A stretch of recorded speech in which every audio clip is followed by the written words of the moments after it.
Hello students, welcome to my YouTube channel primary tuition classes. मेरा नाम है पुष्पा यादव।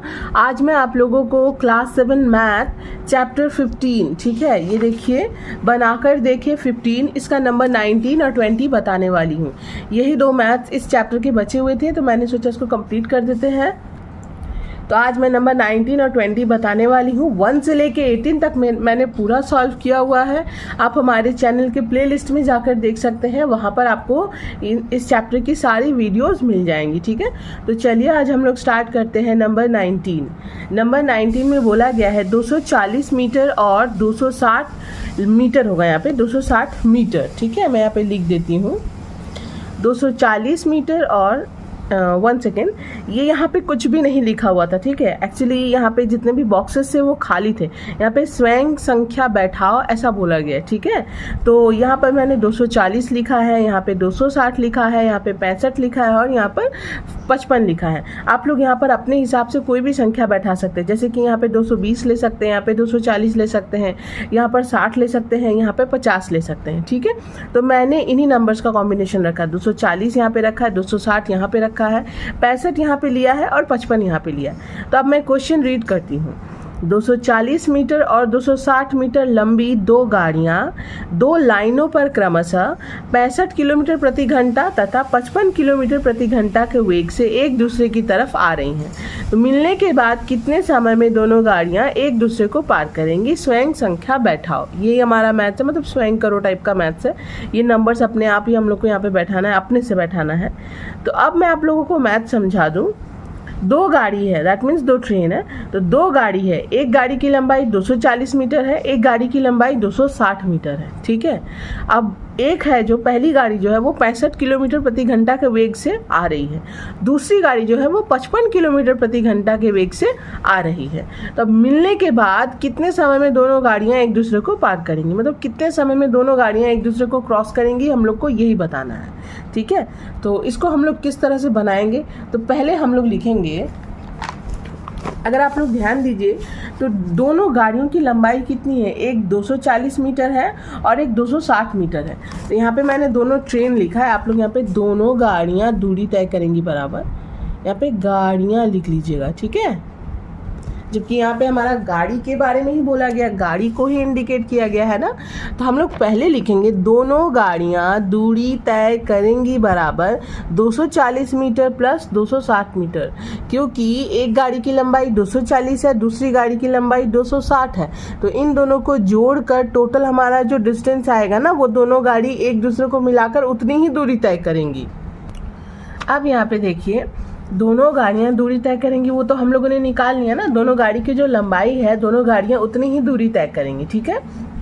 तो दोनों गाड़ी जो है, दैट मीन्स दोनों गाड़ी प्रति घंटा कितने किलोमीटर के वेग से आ रही है। तो दोनों गाड़ियां एक दूसरे की तरफ एक घंटा में आ रही हैं बराबर 65 किलोमीटर प्लस यहाँ पे देखिए 55 किलोमीटर होगा, 65 किलोमीटर प्लस 55 किलोमीटर।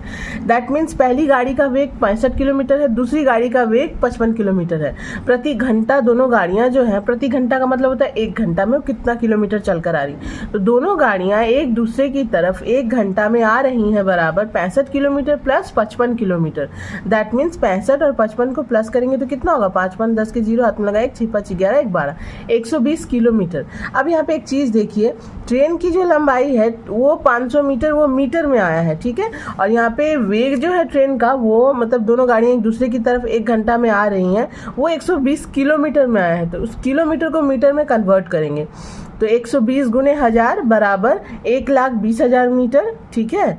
मैं एक बार और बताती हूँ, दोनों गाड़ियाँ दूरी तय करेंगी, जो ट्रेन की लंबाई है उसको प्लस करेंगे तो उतना मिलाकर दोनों गाड़ियाँ इतनी दूरी जो है वो तय करेंगी, 500 मीटर। अब दोनों गाड़ियाँ प्रति घंटा में आ रही हैं, दैट मीन्स वेग उनका कितना है, एक घंटा में वो कितना किलोमीटर चल के आ रही हैं, 65 किलोमीटर पहली गाड़ी चल कर आ रही है, दूसरी गाड़ी 55 किलोमीटर। दोनों को प्लस कर देंगे तो 120 किलोमीटर टोटल दूरी वो लोग तय कर रही है। तो 120 किलोमीटर को मीटर में कन्वर्ट करेंगे। 120 गुने 1000 बराबर 1,20,000 मीटर, क्योंकि 1 किलोमीटर बराबर 1000 मीटर होता है, तो मीटर किलोमीटर से मीटर में कन्वर्ट करने के लिए 1000 से गुना करना पड़ता है। ठीक है, अब हम लोग गणित की भाषा में समस्या हुई, ये देखिए गणित की भाषा में समस्या हुई। दूरी जो कि मीटर में लेंगे, समय जो कि सेकंड में लेंगे। क्यों? क्योंकि दूरी अगर मीटर में आया है तो समय को भी सेकंड में ही लेना पड़ेगा ना, समय को तो हम लोग घंटा में लेके नहीं निकाल सकते हैं, है ना। तो 1,20,000 मीटर दूरी तय करने में प्रति घंटा का मतलब क्या होता है? 1 घंटा। 1 घंटा में कितना सेकंड होता है? 3600 सेकंड होता है, ये तो हम लोग जानते ही हैं। 1 घंटा बराबर 3600 सेकंड। अगर आप लोगों को नहीं पता है या भूल गए हो तो आप लोग नोट कर लीजिए, 1 घंटा बराबर 3600 सेकंड। ठीक है, तो 1,20,000 मीटर की दूरी तय करने में 3600 सेकंड का समय लग रहा है। तो 500 मीटर यानी कि दोनों ट्रेन जो अपनी लंबाई को मिलाकर टोटल दूरी जो है उसको तय करने में उनको कितना समय लगेगा। मैंने यहाँ पे क्वेश्चन मार्क दिया है और यहाँ पे एक्स भी मान लिया। ठीक है, तो दूरी और समय के बीच सरल समानुपात है, क्योंकि दूरी बढ़ेगी तो समय भी बढ़ेगा, दूरी घटेगी तो समय भी घटेगा, है ना। तो इस हिसाब से दूरी और समय के बीच सरल समानुपात है। तो जब भी सरल समानुपात होता है, समानुपात हमारा इस तरह से बनता है, इतना इस्टू इतना, समानुपात इतना इस्टू इतना। और हमेशा याद रखिए, अगर व्यस्त समानुपात है या विलोम समानुपात है तो इतना इस्टू इतना, और एक्स आगे चला जाएगा, ये पीछे आ जाएगा, इतना प्रोपोर्शनल देकर ये इतना इस्टू इतना। ठीक है, लेकिन जबकि सरल समानुपात है तो 1,20,000 इस्टू 500 समानुपात 3600 इस्टू एक्स। तो इसका मतलब डिवाइड होता है, तो इतना बटा इतना हम लोग लिख लेंगे, इक्वल टू 3600 बटा एक्स लिख लेंगे। अब देखिए मैंने क्या किया, इन दोनों जीरो से इन दोनों जीरो को कट कर दिया, बचा 1200। तो एक्स के साथ 1200 का इंटू होगा, 3600 के साथ 5 का इंटू होगा, क्रॉस मल्टीप्लीकेशन जिसको बोलते हैं। x into 1200 is equal to 3600 into 5। अब 1200 इसके साथ मल्टीप्लाई में है तो वो इधर आ जाएगा, तो क्या हो जाएगा? डिवीजन में हो जाएगा। तो x equal to 3600 into 5 by 1200। इस दोनों जीरो से इस दोनों जीरो को कट करनी है, 12 एकम 12, 12 तिया 36। तो x इक्वल टू 15 आया ना, 3 5 15, वो मैंने यहीं पे बना दिया है, ये देखिए x इक्वल टू 15। तो दोनों गाड़ियाँ एक दूसरे को 15 सेकेंड में पार करेंगी। आई रिपीट, दोनों गाड़ियाँ एक दूसरे को 15 सेकेंड में पार करेंगी। ये हो गया हमारा आंसर। ठीक है, 15 जो है वो हमारा सेकेंड में ही तो निकल कर आया ना, तो दोनों गाड़ियाँ एक दूसरे को 15 सेकेंड में पार करेंगी, हो गया हमारा आंसर। जैसा कि मैंने अभी बोला, दूरी ज़्यादा थी तो समय भी ज़्यादा लगा, दूरी कम है तो समय भी कम लगेगा ना। तो बस ये इसका आंसर हो जाएगा हमारा 15 सेकेंड। ठीक है, ये हो गया हमारा आंसर 15 सेकेंड, ये हो गया answer x equal to 15, 15 second. अब मैं 20 नंबर में आती हूँ।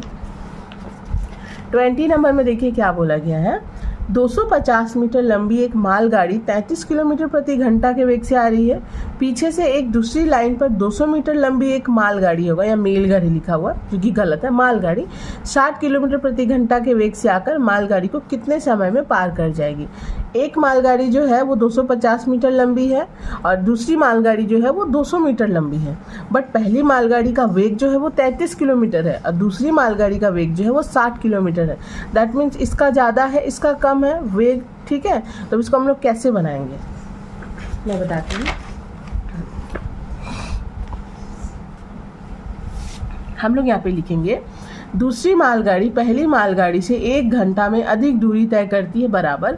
अगर आप लोग को इतना बड़ा स्टेटमेंट समझ में नहीं आ रहा तो आप लोग डायरेक्ट लिखिएगा, दोनों गाड़ियों के वेग में अंतर बराबर। ठीक है, मैं एक बार और बोल दे रही हूँ, अगर आप लोग को ये वाला स्टेटमेंट ज़्यादा बड़ा लग रहा है ना, ये मैंने समझाने के लिए मैं इतना डिस्क्राइब कर देती हूँ ताकि आप लोग को समझ में आए। ठीक है, और अगर आप लोग को ये ज़्यादा बड़ा लग रहा है, समझ में आ रहा है, तो आप लोग लिखिएगा दोनों गाड़ियों के वेग में अंतर बराबर। ठीक है, 60 किलोमीटर माइनस 33 किलोमीटर ऐसे कर दीजिएगा। तो मैंने ये समझाने के लिए लिखा है कि दूसरी मालगाड़ी जो है वो पहली मालगाड़ी से प्रति घंटा में अधिक दूरी तय कर रही है, क्योंकि दूसरी मालगाड़ी का वेग तो ज़्यादा है ना और पहली मालगाड़ी का वेग तो कम है। तो कितना ज़्यादा और कितना कम है यही मैं बता रही हूँ। तो दूसरी मालगाड़ी पहली मालगाड़ी से 1 घंटा में अधिक दूरी तय करती है बराबर 60 किलोमीटर माइनस 33 किलोमीटर बराबर बराबर जो है वो 27 किलोमीटर। ठीक है, 60 किलोमीटर में से 33 किलोमीटर को माइनस कीजिए, 27 किलोमीटर। ठीक है, 27 किलोमीटर है। अब इसको देखिए 1 किलोमीटर है, इसको मीटर में कन्वर्ट करेंगे क्योंकि मालगाड़ी की जो लंबाई है वो मीटर में है, वो तो किलोमीटर में नहीं है ना।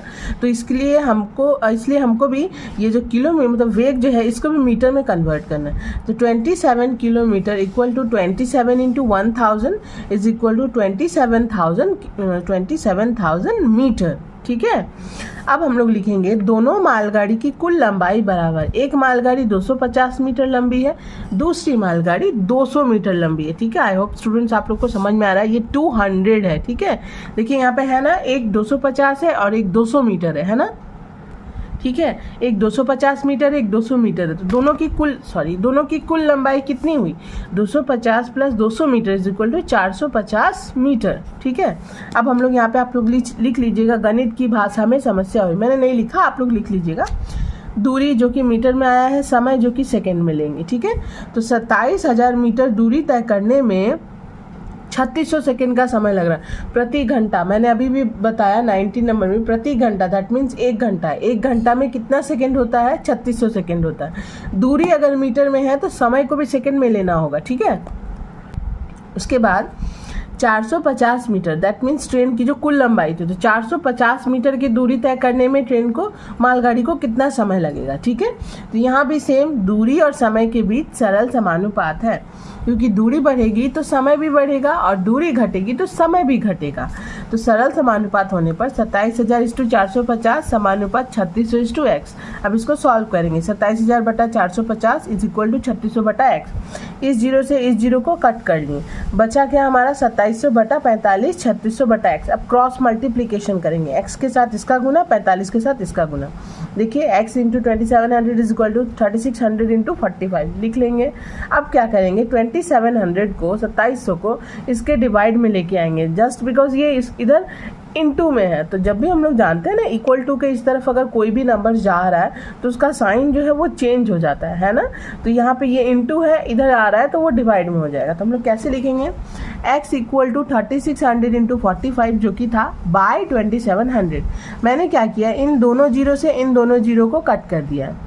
उसके बाद 9 तिया 27, 9 पचे 45, 3 एकम 3, 3 एकम 3, 3 दूनी 6 कट गया। x इक्वल टू 12 पचे 60 सेकेंड। ठीक है, अच्छा तो अब 60 सेकेंड आया हमारा, x इक्वल टू 60 सेकेंड। तो 60 सेकेंड बराबर कितना मिनट होता है, तो 60 सेकेंड बराबर 1 मिनट। हम लोग 60 सेकेंड लिख सकते, लेकिन 60 सेकेंड बराबर 1 मिनट, तो डायरेक्ट हम लोग लिख देंगे 1 मिनट। ये हुआ हमारा आंसर। आप लोग लिख लीजिएगा कि मालगाड़ी को कितने समय में, यहाँ पे बोला ना 1 घंटा के वेग, सॉरी हाँ, यहाँ पे ये पीछे से एक दूसरी लाइन पर 200 मीटर लंबी एक मालगाड़ी 60 किलोमीटर प्रति घंटा के वेग से आकर मालगाड़ी को कितने समय में पार कर जाएगी। तो आप लोग लिख लीजिएगा 1 मिनट में पार कर जाएगी। ठीक है, 1 मिनट में पार कर जाएगी। ये हो गया नंबर 20। आई होप स्टूडेंट्स आप लोगों को वीडियो अच्छा लगा होगा। तो वीडियो अगर अच्छा लगा तो प्लीज़ वीडियो को लाइक शेयर एंड सब्सक्राइब कीजिए। मैं मिलती हूँ नेक्स्ट वीडियो में, बाय।